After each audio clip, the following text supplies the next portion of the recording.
been able to let them know that we are not scared of them, because the moment this protest was announced, there were so many threats, directly and indirectly. Welcome back to my channel, guys. So we're going to be talking about the National Assembly, that's the Senate, and we are also going to be talking about INEC. These are two things that have been trending in the past, let's say in the last 2 weeks on the Nigerian political space. So we have Nigerians who have also taken out to the streets to protest and ask the National Assembly to make it mandatory for election results to be transmitted in real time. We are going to talk about what real-time transmission is, what it means for election to be transmitted in real time, and what that would do to the Nigerian electoral system. Now let's get into this. Like I said, Nigerians have been asking the Senate to make this mandatory. But again, the Senate went behind the backs of, I don't want to say went behind the backs, because this time around, they are doing it with their full chest. And it's, to me, I interpret this as do your worst. We are going to do whatever we want to do. The Senate has approved that they approved real-time transmission of election results, but they did not make it mandatory, which is what Nigerians are asking for. And they also said, but that but is also what Nigerians do not want. They're saying, but in case, if it happens that there's a network failure, then the INEC can then use the from EC8A as the only source of, as a way to collect an election result. Maybe wondering what is from EC8A. If you remember, during elections, at the polling unit, there's a form where they enter the election results and then the presiding officer will sign. That is the form EC8A. If I find that form, I'm going to put it out on the screen for you guys to see. Now, let's talk about why that but is the problem. When you put a but and say in case, it's on paper, it sounds like, okay, this is very considerate. But what that does is that it creates loopholes for election to be manipulated. Now, let's talk about how Nigerian elections take place, what that system looks like. And I just want to give you guys a rundown. When you go to vote at a polling unit, there's an instrument called BVAS. I'm going to use my phone to demonstrate. BVAS is like an equipment. This equipment, they use it to accreditate you. They scan your PVC, your fingerprints, and all of those things. And it tells the agents there that you are who you claim you are, and that you are the right person who should be voting, and that you're eligible to vote. After voting, accrediting you, then you go vote. And voting in Nigeria is still done manually. So which means you take the paper and you put in the ballot and the ballot box, right? You do all of that. When all the voting is done, the voting is counted in public. Everyone can see what the results are, and it's announced, right, at the polling unit. And when they are done, all the presiding officers, all the agents there will sign the form EC8A. That's the same form I told you guys about. And when they are done signing from EC8A, that same BVAS equipment is used to scan the result, like take a photo and upload on iRev. iRev is a portal that was created by INEC. And the purpose of iRev is when BVAS authenticates, when they authenticate your identity from the start, you vote, they use it, take a picture of the election result, then upload it on iRev so that you and I, voters, can go create an account, log in, and then see what the result of each polling unit is. That is how this thing is supposed to work. Can you see how this sounds very smooth? It makes sense. It sounds very, it's like, I'm going to give it a thumbs up on paper. That's how it sounds. But that is not the case when it comes to election. At some polling units, these agents claim that, there is no network, so when I go back to the office, I will upload the results. And that is the problem. When they go back to the office, that election result can be easily manipulated there. And when it's uploaded on iRev, that's a problem. You have to go to court to sort that out. Can you see where the problem is? And I want to let you guys know that it's crazy that they are only talking about BVAS, that's the same equipment, failing when it's time to transmit results. I want you guys to know that BVAS is also used to authenticate people's identity. They use it to what is that process called? I can't remember. If I remember, I'll put it here.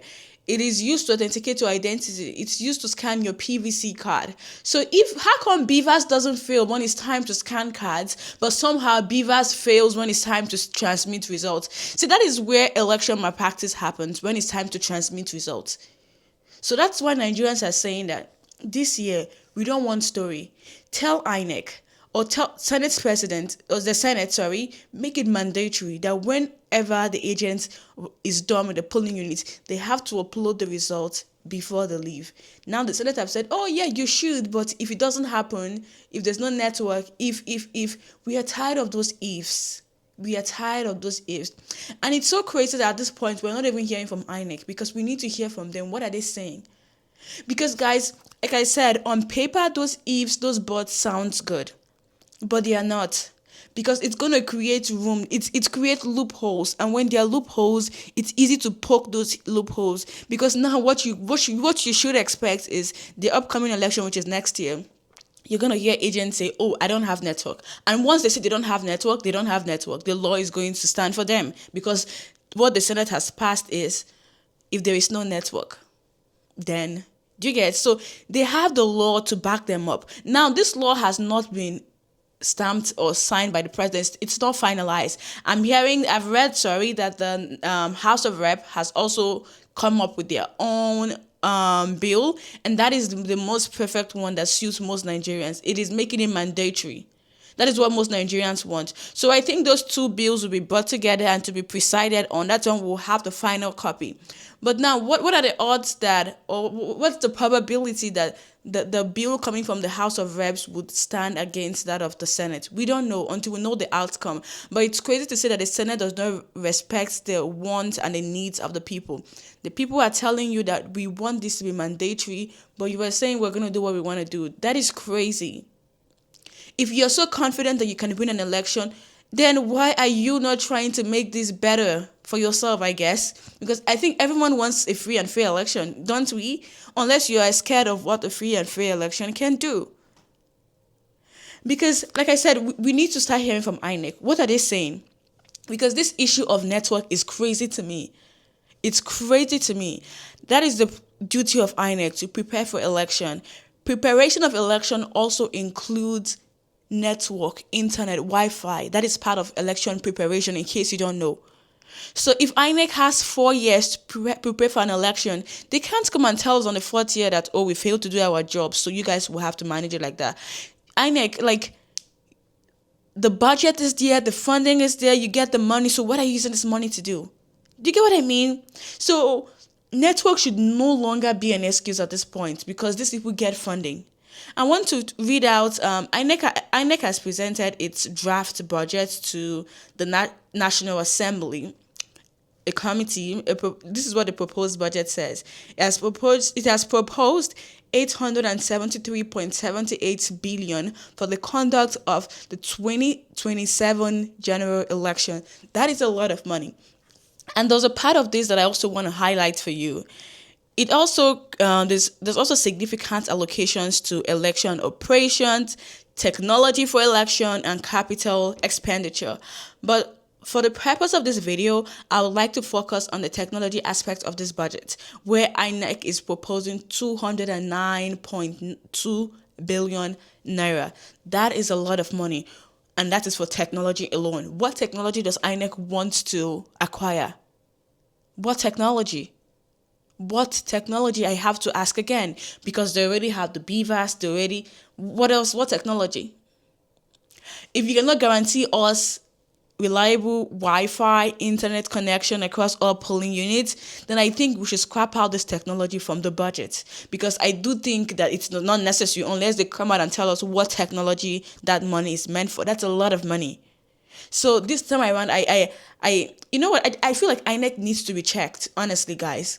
And I'm going to say this to you guys. When you go out to vote during election period next year, I think INEC has confirmed February 20th, next year, election period. Guys, come with your portable Wi-Fi and internet. So if your agent tells you, we don't have Wi-Fi, hotspots them. They must upload it before they leave the polling unit. Because if they don't, they will upload fake results, and then you will have to go to court, and then court will side with them because the law says, oh, there's a provision for... Do you get what I mean? yeah. Anyways, that's all I have for you on this topic. Again, guys, it's all eyes on INEC.